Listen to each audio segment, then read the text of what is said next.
ABN news کے ساتھ میں ہوں حسن روف۔ بلیٹن کا آغاز کرتے ہیں۔ ایران جوہری ہتھیار نہ رکھنے پر رضامند ہے۔ دوحہ میں ہونے والا اجلاس شاید اہم ثابت ہو، شاید نہ ہو، دیکھتے ہیں کیا ہوتا ہے۔ امریکی صدر ڈونلڈ ٹرمپ کی وائٹ ہاؤس میں میڈیا سے گفتگو، کہا کہ معاملہ بہت سادہ ہے، ہم نہیں چاہتے کہ ایران کے پاس جوہری ہتھیار ہوں۔ ایران نے مذاکرات کی درخواست کی ہے۔ ترجمان وائٹ ہاؤس کیرولائن لیوٹ کے مطابق اسٹیو وٹکوف اور جیرڈ کشنر دوحہ مذاکرات میں شریک ہوں گے۔ ایران کے ساتھ آرستہ کے مذاکرات کے ساتھ تکنیکی مذاکرات بھی ہوں گے۔ صدر ڈونلڈ ٹرمپ چاہتے ہیں کہ ایران کے ساتھ امن عمل کو آگے بڑھایا جائے۔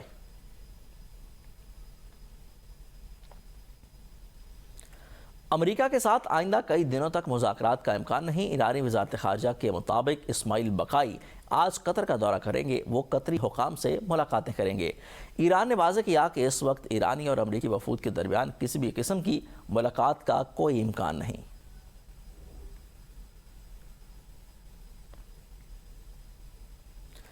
ایران کا قطر میں منجمد 6 ارب ڈالر کے اثاثے جلد جاری ہونے کا دعویٰ۔ ایرانی صدر مسعود پزشکیان نے کہا کہ قطر میں منجمد ایرانی اثاثوں میں سے 6 ارب ڈالر کے جلد جاری کر دیے جائیں گے۔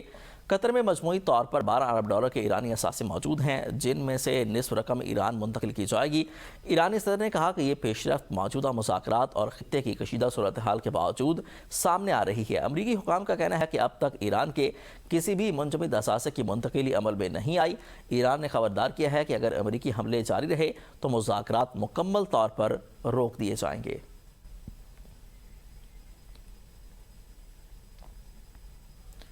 ایران کا بحرین کو سخت انتباہ، اشتعال دلایا تو پوری قوت کے ساتھ حملہ کریں گے۔ ایرانی سپریم لیڈر کے مشیر علی اکبر بلایتی نے سنجیدہ وارننگ دیتے ہوئے کہا کہ بحرینی حکام اپنی حدود میں رہیں، اپنی تقدیر سے نہ کھیلیں اور ایران کو سخت فیصلے کرنے پر مجبور نہ کریں۔ ایرانی میڈیا کے مطابق حالیہ امریکی حملوں کے بعد ایران نے بحرین میں امریکی بحری اڈے کو نشانہ بنایا۔ ایران کا دعویٰ ہے کہ خطے میں موجود امریکی فوجی اڈے اس کے خلاف کارروائیوں کے لیے استعمال ہوتے ہیں۔ دوسری جانب بحرین اور دیگر خلیجی ممالک نے اس دعوے کو مسترد کرتے ہوئے ایرانی حملوں کی مذمت کی، حالیہ حملوں کو اپنی خود مختاری اور سلامتی کی خلاف ورزی قرار دے دیا۔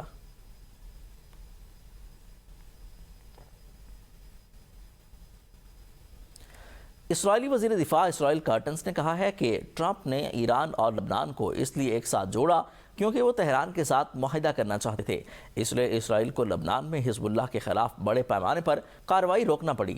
اسرائیلی وزیر دفاع نے کہا کہ انہوں نے امریکی سینٹرل کمانڈ کے سربراہ کو آگاہ کر دیا ہے کہ اسرائیل غزہ، شام اور لبنان میں قائم اپنے سیکیورٹی زون سے دستبردار نہیں ہوگا۔ انہوں نے مزید کہا کہ ایران کے ساتھ لڑائی دوبارہ شروع ہو سکتی ہے۔ اسرائیل کارٹنز نے خبردار کیا ہے کہ اگر ایران نے اسرائیل پر حملہ کیا تو یہ ایران کی تیسری جنگ ہوگی۔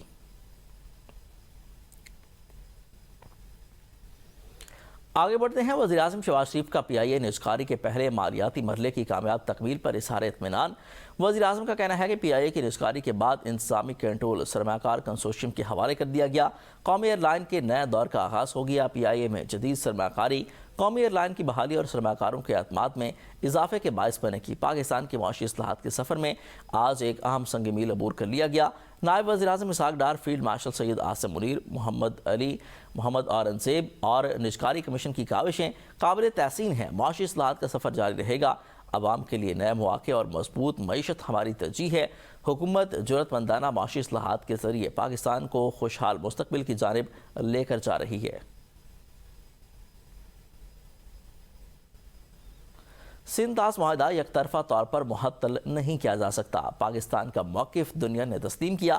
وزیر اعظم اور فیلڈ مارشل نے ہمیشہ کہا کہ پانی ہماری بقا کا مسئلہ ہے، سمجھوتا نہیں کریں گے۔ وزیر اطاعت عطا اللہ تارڑ کی پریس کانفرنس، انہوں نے کہا کہ پاکستان میں ہونے والے سیمینار میں پوری دنیا سے آبی ماہرین شرکت کریں گے۔ مصدق ملک نے کہا کہ باطل کے سامنے ڈٹ جانے اور حق کے لیے کھڑے ہونے کی ہماری روایت ہے، بین الاقوامی سیمینار میں پانی سے متعلق اپنا موقف پیش کریں گے۔ واٹر ٹریٹی یونیلیٹرلی یک طرفہ طور پہ نہ اس کو ریووک کیا جا سکتا ہے، نہ اسے ختم کیا جا سکتا ہے، نہ اس میں کسی قسم کی ترمیم یا رد و بدل کی جا سکتی ہے۔ آنریبل پرائم منسٹر شہباز شریف صاحب نے ہمیشہ کہا ہے، فیلڈ مارشل سید آصم منیر صاحب نے بھی بات کی ہے کہ جو پانی ہے وہ ہماری لائف لائن بھی ہے اور وہ ہماری ریڈ لائن بھی ہے. پچھلے ایک دو مہینے کے اندر یہ ایشو بین الاقوامی سطح پہ اٹھایا گیا, یونائٹڈ نیشنز میں بھی اٹھایا گیا, مختلف یونائٹڈ نیشنز کے جو ادارے ہیں وہاں بھی اٹھایا گیا. ارے بھائی, ہم تو محرم کے مہینے میں بیٹھے ہیں, ہمارے ہاں باطل کے سامنے کھڑے ہو کر حق کے لیے جان دینے کی تو ہماری ٹریڈیشن ہے. وفاقی حکومت کا مستقبل میں پیٹرولیم مصنوعات کی قیمتوں میں کے استحکام کے لیے بڑا اقدام, پیٹرولیم پرائس اسٹیبلائزیشن فنڈ قائم کر دیا ہے. وزارت خزانہ سے نوٹیفیکیشن جاری. کابینہ کے فیصلے کے تحت پیٹرولیم پرائس اسٹیبلائزیشن فنڈ کا قیام عمل میں لایا گیا. فنڈ کے لیے public account of the federation میں الگ اکاؤنٹ ہیڈ مختص ہوگا. فنڈ میں موصول ہونے والے تمام رقوم مخصوص اکاؤنٹ میں جمع ہوں گے. فنڈ کے آپریٹنگ طریقہ کار کو وزارت خزانہ, وزارت پیٹرولیم ڈویژن اور اوگرا مشترکہ طور پر حتمی شکل دیں گے. پیٹرولیم پرائس اسٹیبلائزیشن فنڈ سے متعلق قانونی اور مالی منظوری الگ سے حاصل کی جائے گی. وزارت خزانہ کا کہنا ہے کہ فنڈز اور وفاقی کابینہ کے 5 جون 2026 کے فیصلے کی روشنی میں اس فنڈ کو قائم کیا گیا ہے.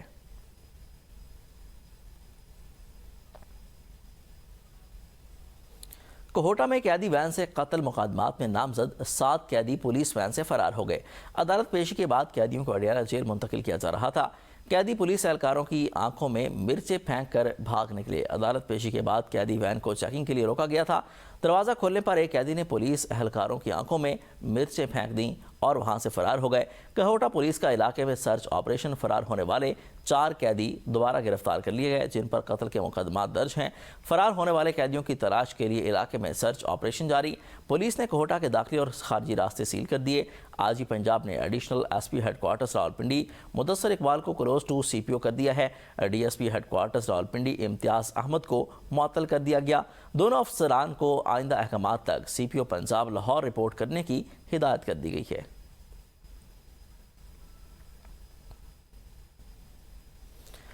حکومت پنجاب نے آدھی مجرم بل اسمبلی میں پیش ہونے سے روک دیا ہے. وزیر اعلیٰ پنجاب مریم نواز نے اسپیکر کی جانب سے اٹھائے گئے تحفظات کے پیش نظر بل پر دوبارہ غور کرنے کی ہدایات جاری کر دی ہیں. بل کو مزید جائزے اور ضروری ترمیم کے لیے دوبارہ ہوم ڈپارٹمنٹ کی اسٹینڈنگ کمیٹی کے سپرد کیا جائے گا. تحفظات کا جائزہ لینے کے بعد سفارشات مرتب کی جائیں گی.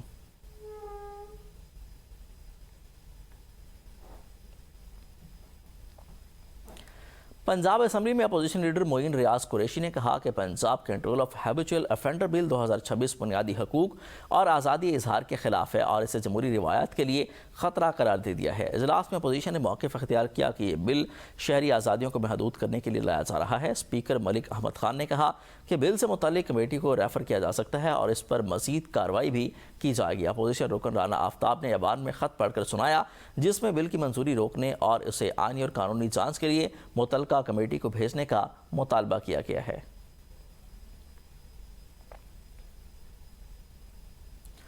پیپلز پارٹی اور آئی پی پی میں جی بی میں پاور شیئرنگ کا فارمولہ طے نہ پا سکا. رائے کے مطابق پیپلز پارٹی اور آئی پی پی میں وزارتوں کے معاملے پر ڈیڈ لاک برقرار ہے. آئی پی پی کا Gilgit Baltistan power sharing formula پر لچک دکھانے سے انکار. استحکام پاکستان پارٹی کو جی بی میں 2 وزارتوں کی پیشکش کی گئی. آئی پی پی 4 وزارتوں کے مطالبے سے دستبردار ہونے کو تیار نہیں. پیپلز پارٹی رائے کے مطابق استحکام پاکستان پارٹی کو ڈیڈ لاک کے خاتمے کے لیے 3 وزارتیں دینا پڑیں گی. نامزد وزیر اعلیٰ جی پی امجد ایڈوکیٹ آئی پی پی کی قیادت کے ساتھ رابطے میں ہیں.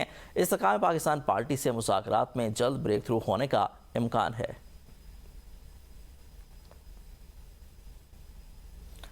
نئی حکومت فوری طور پر فعال ہو, حلف برداری میں مزید تاخیر نہ کی جائے. مسلم لیگ نون گلگت بلتستان کے صدر اور اپوزیشن لیڈر حافظ حفیظ الرحمان کی پریس کانفرنس. کہا کہ عوامی مسائل کے حل کے لیے حکومت سازی کا عمل جلد مکمل کیا جائے گا. 1 جولائی سے اخراجات کے لیے اس اسمبلی کے بجٹ کی منظوری ہوگی. نگران حکومت 1 ماہ کا اخراجاتی بجٹ اسمبلی کو بھیج رہی ہے. بجلی کی لوڈ شیڈنگ, گرمی اور سیلابی خطرات سے نمٹنے کے لیے فعال حکومت ناگزیر ہے. عوامی مفاد کے معاملات میں حکومت سے تعاون کریں گے. نااہلی پر نشاندہی بھی ہوگی. بجٹ پر تفصیلی بحث اور غیر ضروری اخراجات کا جائزہ لیا جائے گا. 20 سے 30 ارب روپے کی غیر ضروری اسکیمیں ختم کی جا سکتی ہیں. مسلم لیگ نون شیڈو بجٹ تجاویز حکومت کے سامنے پیش کرے گی. دانے سکول, سولر اور پاور منصوبے شامل ہیں. گلگت بلتستان کے لیے جامع ترقیاتی روڈ میپ ناگزیر ہے. بجلی بحران کے مستقبل کے لیے حل کے لیے سولر سسٹم کو بھی فروغ دیا جا سکتا ہے.